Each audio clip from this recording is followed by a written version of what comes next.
I've offered up, I've also done intelligence for companies that have gone into Ukraine and have pulled civilians out of Ukraine and done cross-border operations.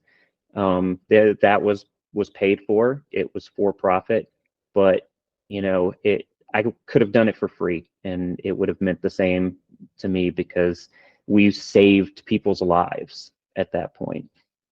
And those are my passions. I end my podcast every time. It's what I would call my catchphrase or whatever, and it's always stay safe out there.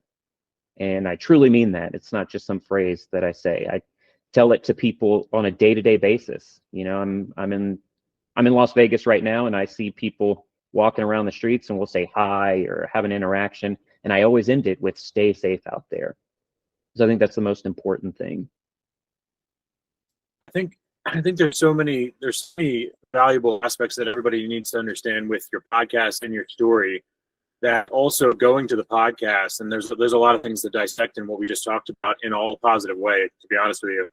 I think that what you're doing with the podcast now, realizing your actual intent of the analytics company, I think the podcast is exactly that. It's the showing, not selling, because I think we also live in a world where, exactly like you said, it's not, you have to distill down the most, let's just say the most engaged and confused, consumed things online are distilled, complicated things that are distilled down to a very digestible manner.